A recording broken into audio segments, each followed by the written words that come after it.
Les nouvelles mobilités dans les villes zéro carbone. Alors, Hannibal Gaviria, qui est ici, qui est donc l'ancien maire de Medellín, ça a été dit, et président de Cities Alliance, et qui sera accompagné de sa traductrice qui nous traduira, il parlera en espagnol. Catherine Lescure, qui je crois est là, qui est déléguée régionale Île-de-France d'EDF. Vous imaginez bien qu'avec Catherine, nous allons parler de... Mettez-vous pas, voilà, mettez-vous là. Gilles Dixot, qui travaille à la Fondation du Souffle, qui est médecin. Gilles Dixot est-il arrivé? Voilà, venez monsieur, docteur Dixot, qui va nous parler de qualité de l'air, vous en doutez. Christian Nibourel, qui est président de Paris-Île-de-France, capitale économique. Christian est là. Federico Pizzarotti, le maire de Parme, enfin, qui va venir à côté de moi. Voilà. Prego. Bien, pour commencer peut-être avec les questions de santé, puisqu'on a parlé de réchauffement climatique, mais il y a également la question de la pollution. À Paris en particulier, dans le petit livre vert d'Anne Hidalgo, que vous avez bien sûr tous lu, vous verrez, Anne Hidalgo prend une image assez intéressante pour parler de la pollution à Paris. On prend un verre d'eau et on y mettrait tout ce qu'on peut trouver comme type de pollution dans l'air que nous respirons. Et elle pose la question, est-ce que nous pourrions boire ce verre? Bien entendu, docteur, je pense que vous ne le recommanderiez pas, mais pourtant... Et c'est un sujet, évidemment, sur lequel on aimerait avoir quelques éléments un peu d'explication de votre part et peut-être aussi de tendance. Paris, comme toutes les grandes villes, est soumis à des risques de pollution. On a agi, la mairie de Paris a agi pour essayer de la réduire. Il y a d'ailleurs, je crois, une certaine réduction, une amélioration de la qualité de l'air plutôt extérieure d'ailleurs qu'à l'intérieur du métro. Mais cela reste très insuffisant et il faut continuer. Oui, alors... Quand on dit que... Est-ce que le micro... Oui, est-ce qu'il fonctionne? Oui. Quand on dit que la qualité de l'air s'améliore, ça dépend ce qu'on mesure. La qualité de l'air, si on considère les polluants d'il y a 50 ans, oui. Mais si on considère les polluants que je qualifierais de modernes, la réponse est non, très clairement. C'est-à-dire qu'autrefois, on avait ce que j'appelle la pollution des locomotives à vapeur et du chauffage au charbon. Comme il y a un peu moins de locomotives à vapeur et plus de chauffage au charbon, ce type de pollution s'est effectivement sensiblement amélioré. Cependant, et malheureusement, ce sont les polluants que l'on mesure réglementairement. Donc la réglementation nous conduit à mesurer des polluants qui ont naturellement disparu. Par contre, d'autres polluants sont apparus, c'est-à-dire que par exemple, les motorisations modernes, qu'elles soient aussi bien diesel qu'essence, conduisent à des émissions polluantes en termes de particules qui sont des nanoparticules, c'est-à-dire des particules ultra fines. On ne les mesure pas. Donc dire que la pollution s'améliore alors qu'on ne mesure pas les nouveaux polluants, c'est peut-être un peu se moquer du monde, mais c'est une façon de dire que les choses s'améliorent. Cependant, la pollution ne fait que changer, c'est-à-dire qu'on est passé d'une pollution ancienne à une pollution moderne, et la réglementation est restée une réglementation ancienne. Alors, on le sait, il y a une politique assez volontariste menée dans toutes les grandes villes, mais à Paris en particulier, concernant le diesel. L'idée est que le diesel, la question est de savoir est-ce que ce seront tous les diesels, y compris les nouveaux diesels, qui seront concernés, en tout cas devront avoir disparu de Paris et même de la zone de faible émission qui est en train de s'organiser au niveau de la métropole dans la ville dense d'ici 2024 pour en tout cas la ville de Paris. Est-ce que cette politique vous paraît sensée? Est-ce qu'il est normal, alors que la maire parlait tout à l'heure du lobby du diesel, est-ce qu'il est normal de chasser les diesels de nos villes? Est-ce que le diesel tue? Et ensuite, on sait que cette politique continuera sur l'ensemble des motorisations thermiques, puisqu'on veut les faire disparaître à l'horizon 2030 de Paris. Et la loi LOM évoque même la fin des véhicules thermiques, à un horizon un peu plus lointain, 2040. Est-ce que c'est nécessaire d'un point de vue de la santé? On parlera ensuite des éléments économiques. Alors oui, oui, le diesel n'a pas sa place en ville et, je dirais, a encore moins sa place en ville maintenant qu'avant. Et pour être un peu réaliste, je dirais que un diesel moderne en termes d'effet sur la santé est plus dangereux qu'un diesel ancien. C'est pour ça que... c'est pas exactement ce que nous disent les gens qui nous les vendent. Tout à fait, tout à fait. Mais une publication très récente, qui date d'il y a un mois, a montré que, par exemple, un diesel avec filtre à particules était plus dangereux en termes de réactivité bronchique pour les asthmatiques qu'un diesel sans filtre à particules. Et on sait parfaitement pourquoi. Enfin, la démonstration est extrêmement claire. Parce que derrière un filtre à particules, en nombre de particules, vous avez plus de particules qu'avant, et un véhicule avec filtre à particules émet plus de dioxyde d'azote qu'un véhicule sans filtre à particules. Donc tout ça c'est connu, tout ça est bien établi depuis 20 ans, mais on nous vend des véhicules diesel en nous disant qu'ils sont propres. Je rappellerai simplement que l'étude ICCT qui a été réalisée à Paris en juin 2018 et qui a eu bien du mal à être publiée a montré que les diesels Euro 6 qui circulaient dans Paris avaient des émissions en termes de dioxyde d'azote qui étaient de l'ordre de 6 fois supérieures à la norme qui les régit. C'est-à-dire qu'en fait, on nous vend des véhicules qui n'ont absolument rien à voir avec ce qu'ils devraient être. Docteur, est-ce qu'on pourrait avoir quelques chiffres enfin sur les maladies respiratoires, en particulier à Paris? Est-ce qu'on a des statistiques sur leur évolution? Je n'ai pas sous la main des statistiques qui permettent d'attribuer à la pollution telle ou telle maladie respiratoire. D'attribuer à la pollution telle ou telle maladie respiratoire. On dit que en France, la pollution au PM2,5, c'est-à-dire à une forme de pollution particulière, serait responsable de l'ordre de 48 000 décès par an. Et si on ajoute d'autres maladies, on arrive à 70 000 décès par an. Si on rapporte ça à la population de la région Île-de-France ou de Paris, on est quand même à plusieurs milliers de décès par an liés sur Paris et la région Île-de-France à la pollution atmosphérique. Donc on n'est pas là sur de petits nombres, mais vraiment sur des grands nombres. Et on sait que dans cette affaire, le dioxyde d'azote joue une part prépondérante pour une raison assez simple. Le dioxyde d'azote qui est émis par les véhicules diesel joue une part prépondérante parce que on oublie la pollution secondaire, on nous parle que des émissions primaires des véhicules lorsqu'on parle de véhicules, c'est-à-dire ce qui sort du pot d'échappement, mais on oublie de nous dire que dans l'atmosphère, on a un énorme réacteur chimique qui va transformer ces polluants primaires en polluants secondaires, c'est-à-dire par exemple que le dioxyde d'azote va conduire à la formation de polluants particulières secondaires, et c'est cette pollution particulière secondaire qui présente un risque majeur pour la population, parce qu'elle n'est d'abord pas spécifiquement réglementée dans les émissions de véhicules, puisque c'est le réacteur atmosphérique qui en est responsable, donc personne. Merci beaucoup, docteur. On reviendra peut-être vers vous tout à l'heure. On va maintenant écouter Catherine Lescure, donc je le disais, qui travaille chez EDF. Donc EDF, pas besoin de vous dire que c'est presque zéro carbone. Et Catherine, je crois que vous êtes très zéro carbone, vous roulez à l'électrique.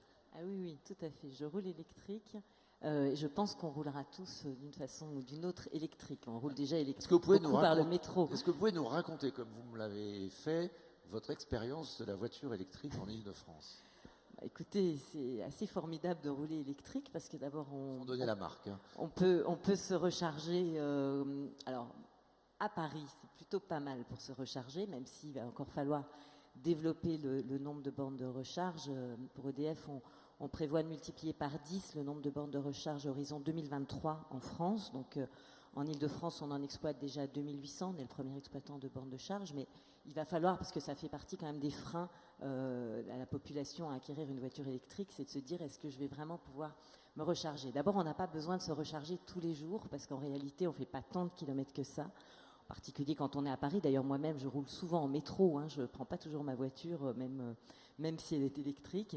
Mais on n'a pas besoin de se recharger souvent, et de plus en plus, on aura des systèmes de bornes de recharge intelligentes, Et évidemment, l'électrique, ça concerne les voitures, mais ça va concerner de plus en plus l'ensemble des mobilités. Ça doit concerner les 2 roues, ça doit concerner les véhicules de type berne à ordures ménagères, les grosses flottes de véhicules, et pourquoi pas demain les péniches, pour décarboner aussi les transports fluviaux. Ce sera peut-être plutôt de l'hydrogène que de l'électrique, mais en tout cas, on voit bien qu'il y a un certain nombre de solutions qui sont possibles. Il faut avoir en tête quand même que le transport en Île-de-France émet 27% de CO2, hein, donc les émissions de CO2 proviennent à 27% du secteur du transport, et qu'elles produisent plus de 50% des pollutions. Donc il y a effectivement urgence, parce qu'il y a urgence en termes de santé, et pour ça, je dirais évidemment l'électricité est un élément clé. Vous le disiez, en France, on a la chance d'avoir une électricité qui est très peu carbonée, hein, 17 grammes de CO2 par mégawattheure contre 300 grammes en moyenne en Europe, donc on est vraiment les champions de l'électricité bas carbone, je dirais.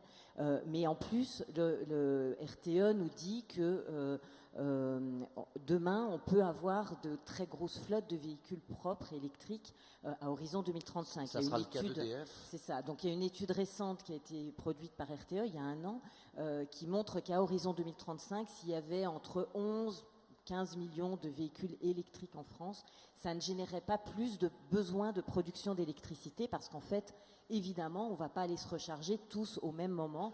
Et c'est là où je disais qu'il faut évidemment développer des systèmes de bornes intelligentes, hein, de façon à ce que tout le monde ne vienne pas de se recharger à 18h quand on rentre à la maison, mais plutôt à gérer le flux tout au long de la journée et au moment où il y a moins de pics de consommation. Ça, c'est les bornes de recharge intelligentes. Et puis, évidemment, ces batteries, puisque vous savez que l'électricité ne se stocke pas, ces batteries, elles vont permettre demain de jouer un rôle de captation finalement d'électricité.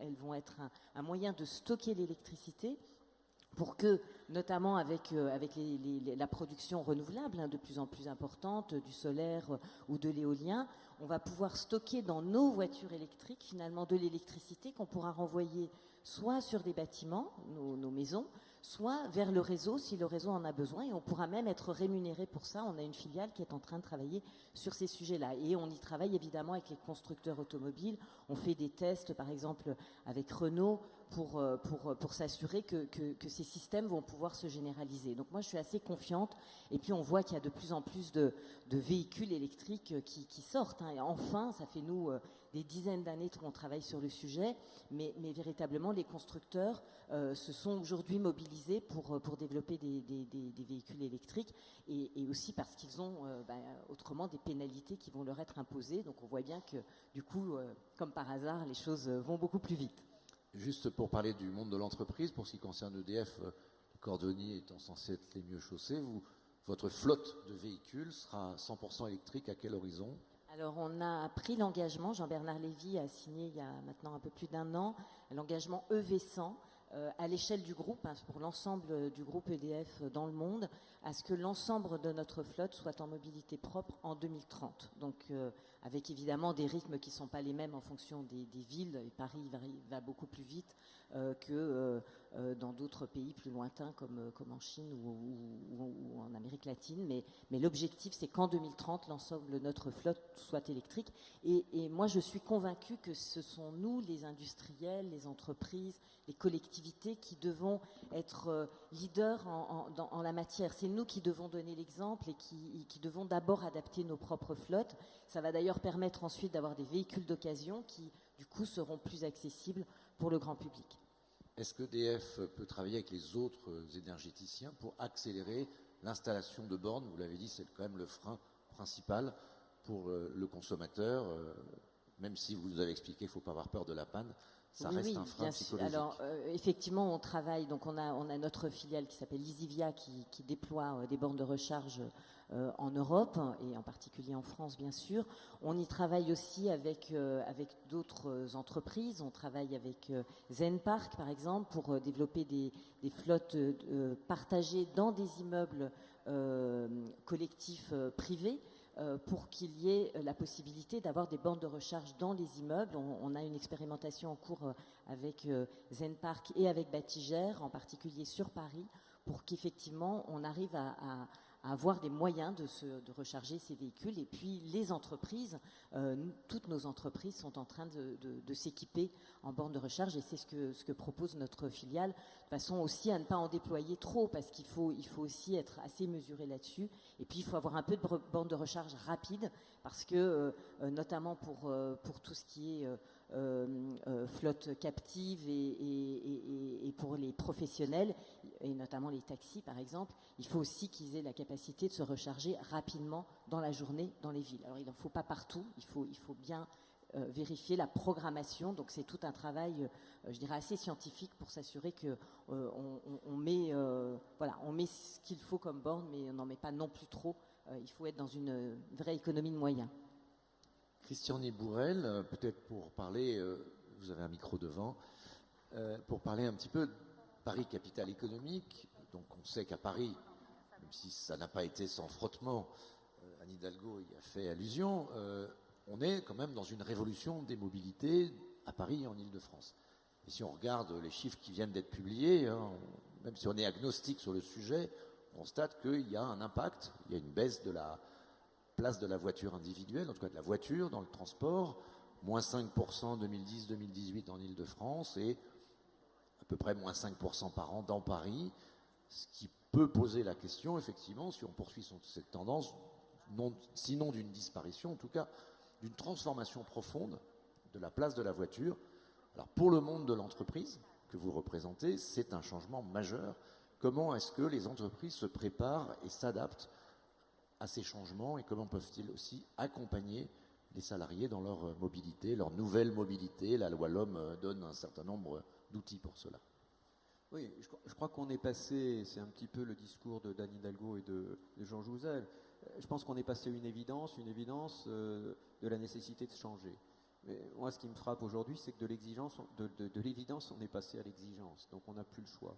Et par rapport à la question de dire est-ce qu'il faut être positif ou pessimiste, est-ce qu'il faut être optimiste ou pessimiste? Moi, je pense qu'il faut qu'on soit déterminé face à cette exigence. Et on l'a vu dans tous les mouvements sociaux, on l'a vu aussi dans les élections. Alors les entreprises, bien sûr, ont un rôle à jouer. Moi, j'ai toujours dit que les entreprises avaient des externalités positives ou négatives sur leur écosystème, que ce soit l'écosystème social, environnemental ou économique. Donc je ne vais pas dire le contraire aujourd'hui. Les entreprises, en particulier les plus grandes d'entre elles, et Catherine vient de le dire, ont un rôle à jouer d'exemplarité, de transformation et de levier. Les grandes entreprises ont des leviers de transformation. Alors par rapport à la mobilité, il est clair que faut faire attention parce que moi j'ai plutôt l'habitude de prendre les choses dans leur globalité et pas en silo. Du point de vue de l'environnement, c'est sûr que la mobilité, c'est quelque chose, vous l'avez dit sur la pollution, c'est quelque chose d'important. Maintenant, je peux le prendre aussi d'un point de vue entreprise sur la qualité de vie au travail.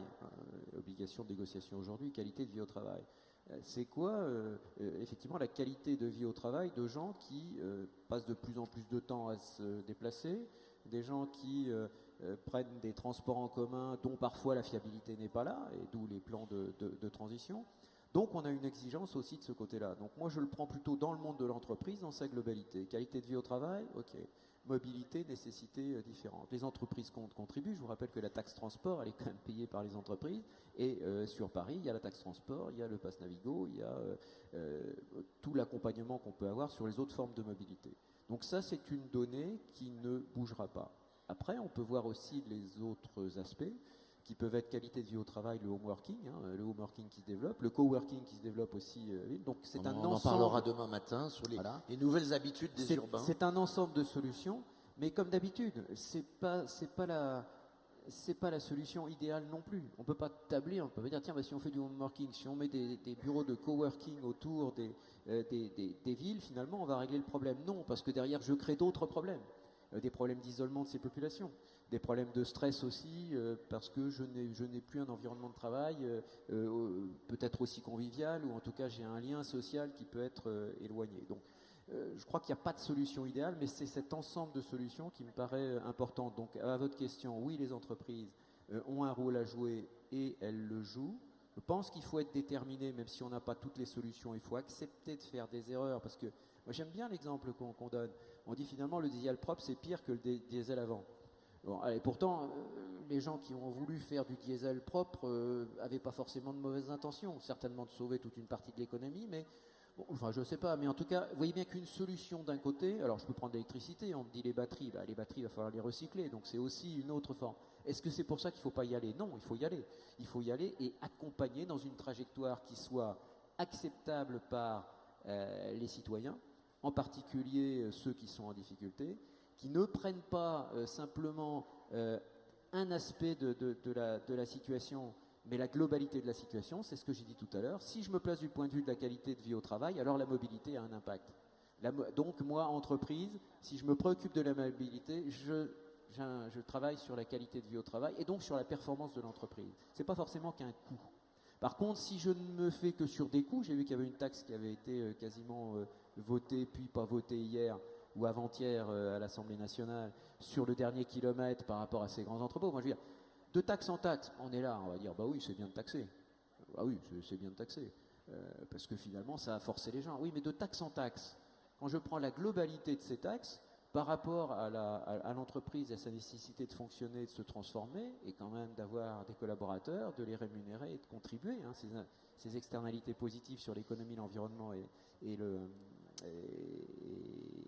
social, et il faut quand même prendre en compte cette trajectoire aussi de l'entreprise. Donc attention à la réflexion purement siloisée. Prenons ensemble la globalité. Moi, les investissements que je fais en tant qu'entreprise sur le home working, par exemple, ça a un impact forcément sur les transports, donc ça a un impact sur la pollution, donc ça a un impact aussi sur la santé au travail, parce que je dégonfle ce stress qui est lié au transport dans notre foyer, et ça a une valeur. Ça a une valeur. Et donc ça, il faut aussi que je le prenne. C'est pour ça que je disais, j'ai bien aimé ce que disait Anne Hidalgo, y compris sur le rapport au public. Prenez l'exemple d'une entreprise, vous êtes de moins 10 ans, même si vous avez des solutions du point de vue de l'environnement qui sont meilleures, mais elles sont plus chères. Ah ben, si vous prenez le moins 10 ans, vous n'y êtes pas. Et les pouvoirs publics, c'est pour ça que je parle souvent de la responsabilité sociale, pas des entreprises, mais des organisations. Et les entreprises, comme les organisations, ont un impact sur la société, mais il faut qu'elles soient cohérentes. Je ne vais pas vous embêter ici sur le CICE, mais rappelez-vous que sur le CICE, qui était une façon de redonner aux entreprises des marges pour investir dans l'économie, dans la formation, dans la modernisation, dans la productivité et dans l'environnement, certaines collectivités locales ont redemandé le retour du CICE par une diminution des contrats à long terme. Donc là aussi, si vous voulez, on ne peut pas avoir deux discours. Il faut que ces discours soient cohérents, soient déterminés, même si les solutions qu'on prend aujourd'hui peuvent apparaître un peu floues, mais ou amener peut-être des points négatifs que l'on ne voit pas aujourd'hui. Paris, capitale économique, et je terminerai là-dessus, on a travaillé aussi sur le logement. On a travaillé sur le logement, en particulier avec le président, d'ailleurs Xavier Lépine, je ne sais pas s'il est là, de la Française, pour transformer les bureaux vides en logement. Ce qui n'est pas aussi simple que ça, ce qui d'un point de vue technique, ce qui est d'un point de vue économique, et puis d'un point de vue de la législation. Donc on travaille aussi là-dessus pour dire, bon, bah, c'est bien de faire du home working, mais il faut que les gens aussi soient proches de leur lieu de travail. Donc si j'arrive à transformer les bureaux vides en logement, je règle aussi une partie de la solution. Ce sont des petites avancées qui, collectivement, agrégées, de façon agrégée, peuvent apporter une part de leur solution. Dernière question sur la tendance, donc l'arrêt du diesel, l'arrêt des voitures thermiques, ça veut dire électrification du parc, comment les entreprises, EDF fait sa part, mais dans toutes les entreprises, y compris, j'allais dire, les PME, comment encourager, aider les gens à basculer vers l'électrification, peut-être par des soutiens. Aujourd'hui, il y a bien des indemnités kilométriques pour l'essence. Est-ce qu'il y aura demain des indemnités kilométriques pour l'électricité? Le problème, c'est toujours le même, c'est le problème de la trajectoire. Donc c'est pour ça que je dis que les grandes entreprises ont un rôle à jouer quand EDF prend cet engagement. C'est un engagement fort, mais qui va se passer. Donc forcément, ça a un impact dans la façon de penser des gens. Bon, moi, j'étais jusqu'à une période très récente président d'Accenture France Benelux. J'avais une flotte de 300 ou 400 voitures, je crois, en France. On a simplement pris la décision, il y a 5 ans, de dire, au catalogue, il n'y a plus de voitures diesel, puis au catalogue, il n'y a plus de voitures hybrides, et maintenant au catalogue, il n'y a plus que des voitures électriques. Voilà, c'est une décision. Ce que l'on peut faire, nous, en tant que grande entreprise, je veux dire, ça fait partie des décisions. Mais je ne le vois pas uniquement d'un point de vue économique. Après, il y a toutes les problématiques financières, d'amortissement, etc. Mais ça, on sait le gérer. Je crois que c'est encore une fois une problématique d'ensemble. Si je mets à disposition des voitures électriques, j'envoie aussi un signal à l'intérieur de mon entreprise par rapport à la responsabilité de l'entreprise, par rapport à l'envie qu'ont les gens de travailler pour moi parce que je fais ce que je dis et je démontre ma volonté, même si encore une fois tout est pas parfait. Quand moi il y a 8 ans j'ai fait du home working, j'étais quasiment le seul en France à le faire. Mais négocier avec les syndicats. Donc on a fait du home working, on a fait les voitures électriques, on a fait des espaces de coworking. C'était plus facile parce qu'on avait un profil d'activité qui s'y prête plus, mais on l'a fait. On l'a fait parce qu'on avait cette volonté de limiter nos externalités négatives, mais encore une fois, pas uniquement du point de vue du climat, du point de vue du bien-être des salariés et du point de vue de notre responsabilité sociétale. Je crois que c'est à chaque fois que vous prenez le problème dans sa globalité, alors à ce moment-là, l'investissement que vous faites, il n'a pas une rentabilité par rapport à ce que vous faites, mais il a une rentabilité ou une contribution globale par rapport à l'entreprise. C'est ça qu'il faut voir. Ce n'est pas uniquement la dépense spot à un instant T par rapport à une action qui en elle-même n'est pas forcément rentable et peut peut-être même coûter de l'argent. Merci. Il faut qu'on avance. Je vais poser et donner la parole à Hannibal Gaviria. Je vais lui poser ma question en français, donc je vais vous laisser le temps de la traduire pour Monsieur Gaviria. Donc je rappelle qu'il a été maire de Medellín, deuxième ville de Colombie, chère à Carlos Moreno, et qu'il préside aujourd'hui Cities Alliance, et qui peut peut-être nous dire ce qu'est Cities Alliance, bien sûr, quel est son rôle, mais au-delà de cela, en reprenant le cas du Chili, par exemple, mais qu'on voit se répéter dans beaucoup de grandes villes et grands pays, notamment pays émergents aujourd'hui, la sensibilité à la question de la mobilité, la hausse des coûts de transport pour les populations, c'est un défi aujourd'hui démocratique et politique au moment où on veut aussi faire la transition écologique. Et tous les pays, on le rappelait, sont signataires des accords de Paris, mais cette transition, après, il faut la mettre en œuvre. Comment faire cette transition écologique, notamment au travers des mobilités, tout en respectant l'inclusion sociale, comme vous avez pu le faire, je crois, et l'exemple de Medellín en est un exemple, je crois, parfait, que c'est possible, à condition de le penser à long terme. Bueno, primero que todo, muchas gracias a la Alcaldía de París, gracias al periódico La Tribune y gracias a mi amigo el profesor Carlos Moreno por la invitación. Oui, bonjour. Avant tout, merci beaucoup. Merci à la maire de Paris, merci au journal La Tribune et merci à mon ami Carlos Moreno pour cette invitation qui m'a été adressée. Y lo segundo es una moción de orden, Carlos, no sé, acerca de cómo va a ser la presentación, porque yo tenía una presentación que se iba a presentar no, solamente, muy bien. Bon, Carlos, c'était juste une question, une motion d'ordre. J'avais préparé une présentation pour la projeter, mais apparemment, ça ne sera pas le cas. On va faire des questions-réponses. C'est bien ça?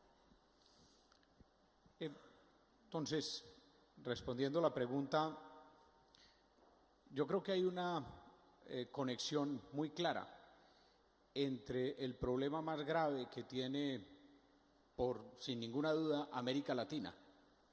Y yo diría que el mundo en general, que es la desigualdad con los problemas de movilidad de nuestras ciudades y sobre todo de nuestras más grandes ciudades en América Latina y los movimientos sociales que ahora se están dando. Eh bien, je crois, pour répondre à la question qui m'a été posée, qu'il y a un rapport très clair. Il y a un problème dans les grandes villes du monde, dans les grandes villes d'Amérique latine notamment. Il y a une relation entre les difficultés de mobilité dans les villes et les mouvements sociaux auxquels nous assistons actuellement. Uno de los aspectos claves en Medellín es que tenemos claro que el espacio público es el espacio de la igualdad, es el espacio de la equidad. Y que dentro de los espacios públicos, el espacio número uno, sin ningún lugar a dudas, es el espacio público de la movilidad.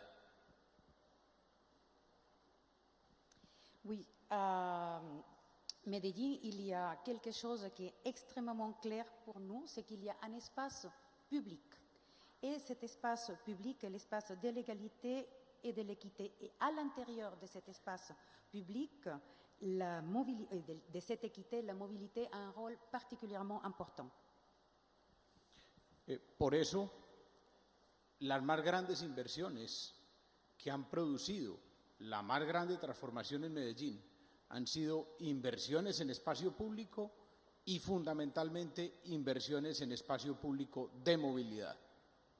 Et les investissements qui ont joué un rôle plus important à Medellín ont été les investissements publics qui ont été faits dans cet espace de la mobilité. Inversiones que han sido reconocidas a nivel mundial como los metrocables, los teleféricos que van a las partes altas de la ciudad y lograron una movilidad sostenible, pero además lograron una movilidad equitativa, integrando a las personas de la periferia de Medellín. Il y a eu des investissements donc, publics qui ont été reconnus par ailleurs à l'échelle internationale. Par exemple, nous avons les métrocables, c'est une sorte de téléphérique qui a donc contribué à une meilleure mobilité, une mobilité durable et qui a pu aussi intégrer les populations les plus défavorisées. Y otra, digamos, innovación de Medellín ha sido un tranvía que va hacia las montañas y que es el único tranvía en América Latina que puede avanzar en pendientes superiores al 10%. Il y a également un tramway, et c'est une innovation de Medellín, et c'est le seul en Amérique latine, le seul tramway qui va vers les montagnes et qui est capable d'avancer alors que la pente est supérieure à 10%.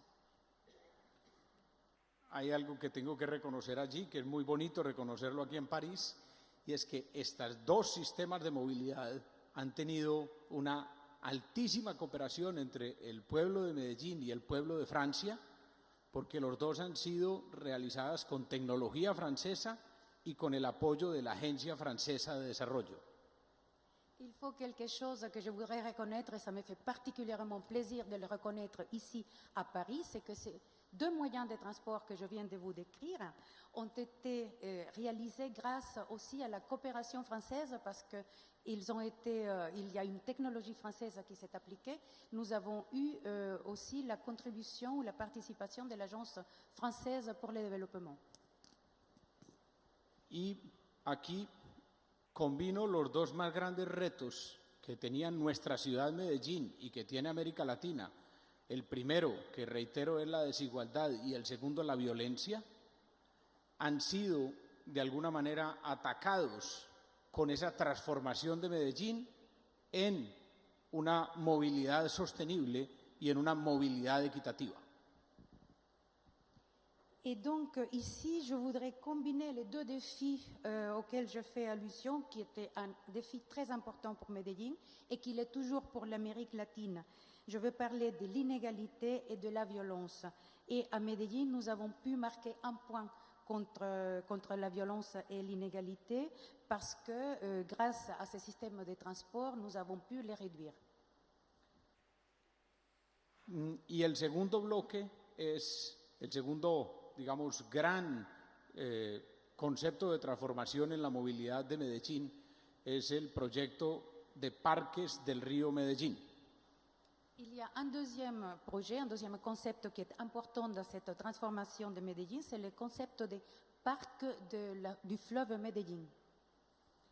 Que también tiene ciertas similitudes importantes con el proyecto que viene adelantando la alcaldesa Anne Hidalgo aquí en París. Y es la recuperación de todo el eje del río Medellín que atraviesa la ciudad de sur a norte, dividiéndola en dos. Ojo con la palabra, dividiéndola en dos. En fait, il y a des similitudes avec le projet qu'évoquait tout à l'heure Madame le maire Anne Hidalgo. C'est un peu la valorisation de ce fleuve Medellín qui traverse la ville et qui la divise. Attention au mot diviser. Qui la sépare entre le nord et le sud. Donc il y a ce fleuve. Para convertirlo en el eje que une la ciudad. Y construir un gran parque lineal a lo largo de todo el río con dos ejes de movilidad sostenible al lado y lado. Y, sobre todo, generar una movilidad transversal peatonal. Et donc, ce qui sépare les deux côtés du fleuve va être transformé en un trait d'union. Nous allons construire un parc tout au long de ce fleuve, de cette rivière, et il y aura deux axes qui vont favoriser la mobilité durable, et il y aura aussi un axe transversal avec un espace pour les piétons. Muy en la línea que compartimos plenamente con el profesor Carlos Moreno, de que la mejor movilidad es la no movilidad. La mejor movilidad es tener que moverse poco. Y con el Parque del Río Medellín, nosotros vamos a conectar los dos lados de la ciudad a través de movilidad peatonal, que antes tenía que ser movilidad en vehículo particular. Et en fait, par rapport à la mobilité, il y a un point que je partage avec Carlos Moreno, c'est-à-dire que la meilleure des mobilités, c'est l'absence des déplacements excessifs. Donc, grâce à ce parc, nous allons limiter ces déplacements, et les déplacements qu'avant on était obligé d'effectuer en voiture, maintenant on va les faire simplement à pied. Y para finalizar esta parte, quiero ya tomar la camiseta de Cities Alliance. He hablado más como exalcalde de Medellín, ahora hablaré como presidente de la Asamblea de Cities Alliance. Et maintenant, je vais changer de casquette. Jusqu'à présent, vous avez écouté l'ancien maire de Medellín. Maintenant, je vais parler en tant que président de Cities Alliance. Es fundamentalmente, como muchos de ustedes lo saben, una alianza para trabajar en la superación de la condición de slums en las ciudades más pobres, fundamentalmente de África y de América Latina. Vous savez certainement que c'est une alliance qui s'occupe surtout de travailler pour essayer de dépasser cette misère des bidonvilles dans les villes les plus pauvres, donc de l'Afrique et de l'Amérique latine. Más de 1.000 millones de personas, 1.000 millones de personas viven en slums. Il y a plus d'1 milliard de personnes qui habitent dans ces bidonvilles. Es para nosotros en Cities Alliance clarísimo que un impacto trascendental, ambiental y en calidad de vida está por hacerse para esas 1.000 millones de personas.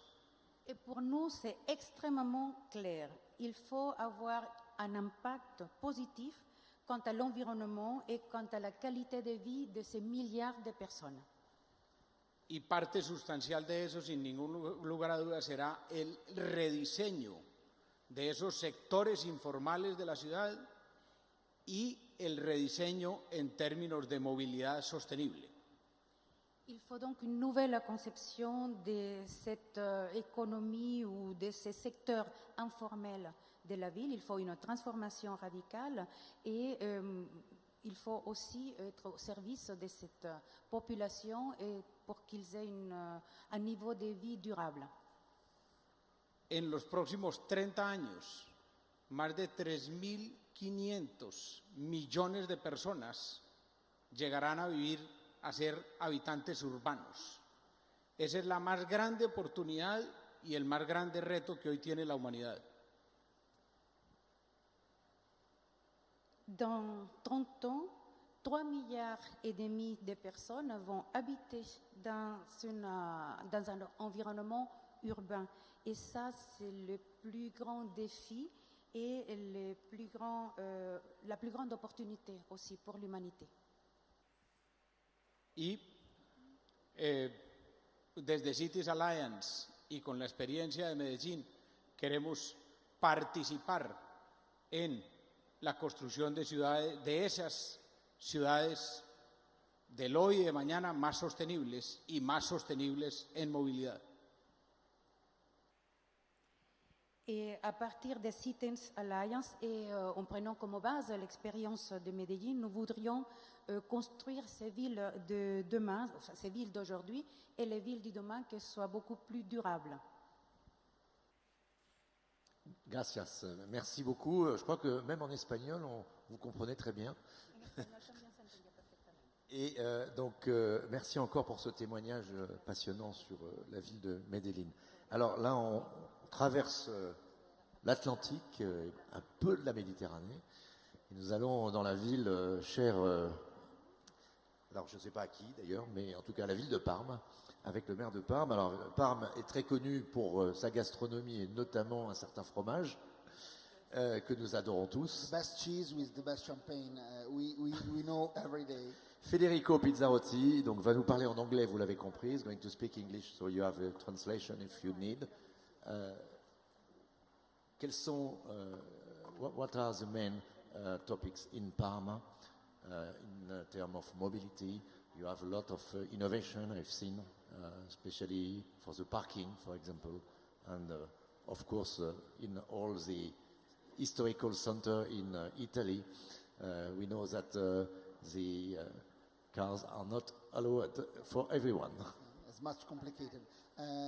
Good morning to everyone. I was here 5 years ago with 1,000 mayors that speak about Anne Hidalgo, and it was exciting to speak about the climate change. We are with Mayor Gaviria with the Pope 4 years ago to speak about cum laude for speak about climate change.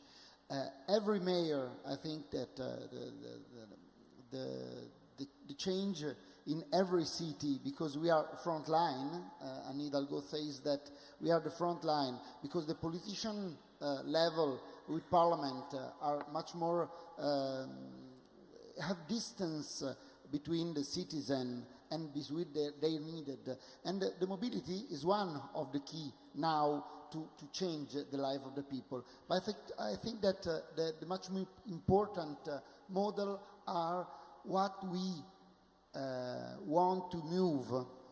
Every people in this panel say that now is not important to buy a car, it's important moving from house to work, or not moving, because we can have a technology for work from home or from where we want to work. And I think that our challenging is to change the mind of the people, to move from our needed to collective needed for the community needed, because the challenge, I think, that is the different point of view of what we want for our country, starting from our town, because every model of the moving technology are the same all over the world, starting from 50,000 inhabitants. Parma have 200,000 inhabitants. It's not so big city like Medellin, like Paris, but it's the 18th city in Italy, because we are very fractionated from many little city. And the challenge, I think, that is connect different city with train, with many different ways, and not with individual moving strategy. There are bikes. Also, we have in Parma a little river that we want to use for pedestrian, for bicycle lane, but it's not for me the key. It's not electric, it's not the vehicles, it's the mind of the people. If we don't want to change our minds, we approach the moving between the different sites, we don't want the challenging. It's this for me the real key. Could you tell us some of the main ideas that as a mayor you have for the long term, for the next decenny, to change, really change life for people? But our strategy, like Milan is a very big city, I have a very challenging for mobility, is less car inside the center. Italy have different problem because we have very, very little street, it's not possible to have bike city lane, bus lane, tram lane, and also car lane. We have to choose one of others, and we can forbidden the enter of the car in the city. We are doing a project in this way. Much more buses, electric and less impact. We have very many wired bus, and also much more bicycle. Bicycle in Parma is an opportunity for many years. We are the city of bike in Italy, because we have a long tradition with this type of movement. But I think that is the same strategy we have asked and we have learned today. It's not effective if we don't change. We want to move. It's I think this is the key. Thank you very much. Thank you to you. Est-ce qu'il y a une ou deux questions dans la salle? Mais vraiment, on est malheureusement avec 15 minutes de retard par rapport au programme, mais on ne voudrait pas vous frustrer. Donc s'il y a, monsieur, je crois qu'il y a des micros qu'on peut vous apporter. Est-ce que quelqu'un a un micro pour monsieur? Sinon je... Oui, ici, monsieur, levez la main. Allez-y, on va vous apporter un micro. Et merci d'essayer de poser des questions assez courtes. S'il vous plaît. Oui, je rebondis sur ce que disait tout à l'heure le docteur Dixot et sur Parme, c'est une question importante. En fait, on arrive de plus en plus, excusez-moi, Eric Coincelet de Polytrack, le système de captage de pollution à Paris, on est de plus en plus confronté à un problème de santé publique beaucoup plus que de santé planétaire. Et c'est de plus en plus vrai dans les villes. Le docteur Dixot l'a très bien dit en disant que la pollution était de plus en plus dangereuse parce qu'elle est de plus en plus fine. Est-ce qu'à Parme, vous avez aussi pensé à regarder de plus près les particules fines, effectivement, telles qu'on les regarde aujourd'hui, parce que vous avez une région d'élevage très importante, donc il y a beaucoup d'ammoniac, et vous avez le NO2 de Milan qui vient sur le NH3 de Parme, donc vous devriez aussi avoir des problèmes de pollution en France. We I forgot one of our main project. We have called the Green Kilometers. It's 12 kilometers between the highway and the city for plantation of many trees, different type of tree that we have studied with the University of Florence, and you can catch the pollution between not the nanoparticles but the high particles to decrease the pollution of the city, because the 20% of the pollution is from the highways, and we can stop with city, with measure the highways, but we can intercept the pollution. One of the key of our project, we are candidate for European Capital of Green for 2022 with three cities from Italy, 3 cities from France, and many others.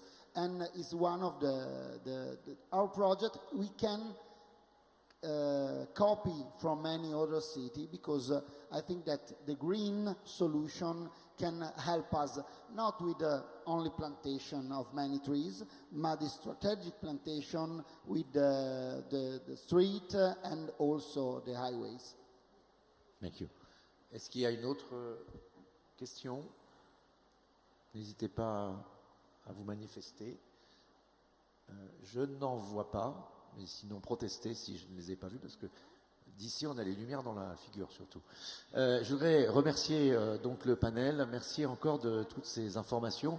Moi j'ai compris plusieurs choses. D'abord que la meilleure mobilité c'est celle qu'on n'a pas à faire. C'est l'idée de Carlos Moreno de la ville du quart d'heure, donc à pied ou à vélo, c'est sûr c'est toujours mieux que de devoir prendre sa voiture. Les déplacements inutiles, évidemment. J'ai bien compris que Catherine Lescure nous a encouragé à peut-être passer le cap de la voiture électrique. Finalement, ça se passe bien. Bon, évidemment, c'est un plaidoyer sans doute pro domo, mais on va pas... Et ça coûte moins cher en carburant. Hein. Je vous rappelle que faire un plein électrique, c'est l'équivalent d'un ballon d'eau chaude. Et voilà, c'est quand même... Et on a aussi compris, et c'est sérieux, que la question de la santé publique, effectivement, est au moins aussi importante que la question de la santé planétaire. Et donc, si ces changements pouvaient se dérouler à l'horizon de la décennie, on ne pourra que s'en porter mieux. On va appliquer la clause du grand-père, non pas forcément seulement à la question des retraites, mais peut-être aussi à la santé publique. On espère que nos enfants respireront mieux que nous en ville. Merci beaucoup.